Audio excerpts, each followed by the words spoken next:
Hey everyone, I've got some things from Dior for you today. I've got their new foundation and I've got a new holographic strobe highlighter from them. I have the foundation on right now. I'm going to put the strobe highlighter on for you as you watch, and I'm going to compare it to some of the other highlighters from Dior that I have. I have a lot of upcoming products to show you guys, so I will show you at the end of the video all the stuff that I have that's coming. Let's get started with this foundation. So this is the Dior Forever Undercover 24-Hour Full Coverage foundation. This is the lightest shade that it comes in. This is number 10. And look at how dark this bottle is compared to my face. I mean, the lightest shade is about 3 shades too dark for me. So what I've had to do was I had to pour this in a little dish, mix in Lightening drops that I have from Ulta, and I'll show you exactly how I did all of that. But let me show you this on the back of my hand and show you the texture of it. So it does come out rather matte after you've applied it. I have sprayed an illuminating spray on there. I've sprayed the Urban Decay spray on there to try to get it less matte looking. Here is what it looks like on the back of my hand. It is sort of a semi-squeezy bottle. It does come out rather liquidy, and it is intensely pigmented. So here's what it looks like. Now look at how deep that color is, and that is the number 10, the lightest color. Keeping in mind the back of my hand is darker than my face, so it is way off for me. So this is going to be a major dry down as you're applying it. So you're applying it, and it's going to be a major set up into a matte looking product as it's drying down. I feel like it emphasizes my pores and my wrinkles. I feel like it is very matte, and I feel like it looks very dry on my face. I'm not too thrilled with this. I have a feeling it is going to stay on all day, and I'm going to wear this all day and check back in with you guys. I do have a feeling it is going to stay in place because it is very pigmented and it is very matte, and it really sets up. It doesn't set up quickly. You don't have to hurry to get it into place, but it does set up.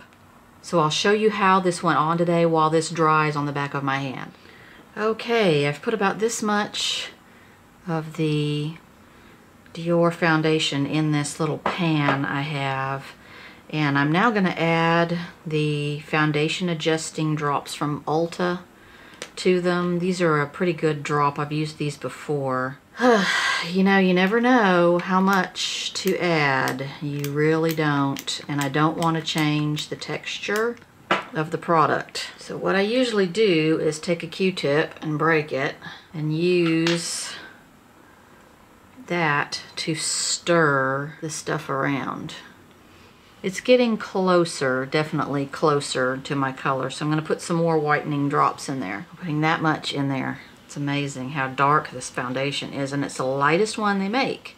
I think that's at least workable. If it's a tiny bit too dark, it's better than it was. Okay, I am going to prime with this Diorskin Forever and Everwear primer, just because it's another Dior product. I don't use this just a whole lot, but just to keep it, you know, they may work well together. It just is sort of a lotion-y primer. It's not a silicone-y primer. It's just kind of feels like a moisturizer. It does have a scent to it, definitely, just like the foundation does. Different scent though. This one is really, really floral. Just want to get it in place first, and it's still really dark. Still really dark. I will put on a very white powder on top of it though. Maybe that will help. The texture on it feels really nice going on. It's a very smooth application.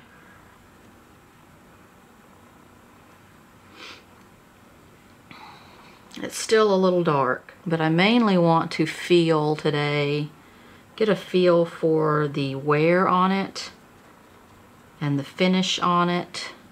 Mainly the wear, I would say. I'm going to try to get a real thin layer of this on, because I noticed yesterday when I put it on that it was looking very matte. Okay, I'm noticing it's looking quite matte as it's sort of setting. So I'm going to powder with the Coverfx Illuminating Setting Powder and try to give it a little bit of illumination rather than matteness. can see how matte it is because you can really see the lines on my forehead. That's why I don't like matte foundations. So I feel like I got the color shade pretty accurate for me. I feel like I put enough of those lightning drops in to get it a fairly close match on my color, but I feel like it is just a very dry looking product. You can see all those lines in my forehead, especially when I do that, but that's where they are. You can see the lines in my forehead, you can see all my pores. I don't feel like it is a very natural looking foundation for me. I feel like it is quite dry. I did set it with an illuminating setting powder to try to get it a little bit more dewy looking, and I have heaped on setting sprays to try to get it a little bit more moist looking. To me, it is very matte for me. Now, the one thing about matte foundations with me is as the day wears on, they tend to become a little more dewy looking, a little more natural looking. So I'm hoping that will happen today. I'm going to check back in with you guys in several hours and show you how this wore, because it is supposed to be a very long wear foundation. So here it is set up on the back of my hand. I've applied it actually rather heavily, more heavy than you would put on your face, but you can see that it it really does set up. There's a lot of coverage there, and it kind of just really is showing those wrinkles. Let's apply this new highlighter. I love it. This is the Diorskin Nude Air Luminizer Glow Addict Compact Powder. This is number 001 Holo Pink. So they're calling these a holographic color. The reason they're calling it that is that it is quite pigmented for one of their luminizers, and it sort of is shifting in color from pink to purple. There are some really fine purple micro glitters in this. It is so pretty on. It's prettier on than in the pan, and I don't think it's reading on the camera like it does in real life, but I will try to show you guys how beautiful this is. This is the prettiest highlighter they have come out with. I'm going to compare it to the other highlighters that I have from them as well, but let's get it on the face. So let me show you on the back of my hand first of all how pretty this is. Okay, let me show you. Hopefully you can see there are purple micro glitter in there.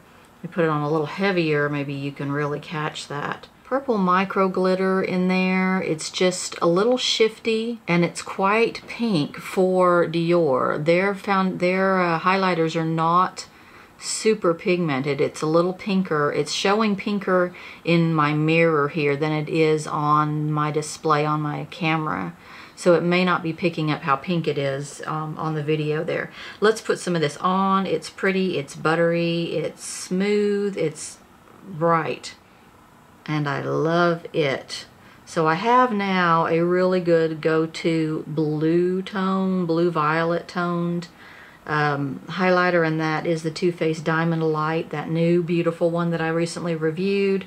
Now I have a go-to on the Dior for a very pink highlighter, a very pink, not a baby pink, light neutrally pink, but when I want a real pink highlighter, this is it, because look at how pink that is. It's very pink. It's a little shifty. It's a little violet, a little bit in the lavender range. I think it's just beautiful, smooth and not glittery. Let me show you how that compares to the other luminizers that I have from Dior. We have the number 1 Diorskin Nude Air Luminizer. This is just sort of a neutral color, a very light champagne-y, sort of a rose gold color in their nude luminizers. Let me show you this on the back of my hand. These, to me, the two that I'm going to show you are a little flatter in tone and color. There's not a lot of dimensionality going on in color compared to this pink one, this new one. That's why I think they're calling it holographic. It just, this is sort of a one tone. This one is a little more pink and purple at the same time. Let me show you the other one. That is the Glowing Gardens Diorskin Nude Air. This one is glowing pink. This is a very famous, famous and popular, beautiful highlighter. It is a very light, icy, neutral pink. And again, there's not a lot of multi-tone going on with that one. It is just a sort of a flat one color of pink. This one has more color to it and more dimensionality. Okay, I'm going to check back in several hours with you guys and let you know how this wore. Hopefully it's going to become more dewy looking and more natural looking. It's going to melt into my skin. Hopefully that's going to happen, but I'll let you know in several hours. And there is nothing I like better than a big sack of Walgreens makeup, drugstore makeup. I went crazy last night. Go to Walgreens, go to CVS. It is full. They are full of new products. I have all of the new Wet n Wild palettes. They replaced their old large palettes with these new ones. I have on the one called Nude Awakening today. I'll have to tell you all about these and the story of how I wasn't going to buy them at first and then I had to buy them. A new liquid lipstick from Physicians Formula, which I really, really like. I used this for the first time today, the Physicians Formula Refreshment. This is a stick sort of balm for under the eyes. I'll tell you all about that. I got another holographic lip gloss because I had to from Jordana. A new Master Chrome highlighter from Maybelline, and it's pink. Got the Maybelline Superstay foundation. Gonna try that one out. And then, of course, this is not a drugstore find, but I finally got my shimmer veil from Coverfx. These are sort of glitter drops that you can put anywhere, face, eyes, lips, whatever. I'm gonna try these on. They're really fun. I tried them out last night. I'll see you in a few hours and let you know how this foundation wore. Okay, we're back. It's been about 9 hours since I put this stuff on and it's kind of coming apart. I'm very greasy on my forehead and it's coming apart across my chin. It's showing all of my acne scars and it's breaking up across my nose. I'm very greasy. So I'm not a huge fan of this Dior 24-hour foundations. I did go makeup shopping today and looked at more Dior, and in addition to that Holo pink highlighter, there is a Holo gold highlighter that I thought, you know, when I saw it online, I was like, I don't really need another gold highlighter, but I tried it on the back of my hand. Oh my God, it is gorgeous. It's a gold pink. Golden pink. No, the pink one is a pinky lavender. This one is a pinky gold. I'm gonna have to have it. So I'm gonna do an order here pretty soon and get one of those as well. So then I'll have both of those highlights to show you. I've showed you one today and I'll have the gold one soon to show you as well. But yeah, not a big success with the foundation today. So thanks for watching and I'll see you next time.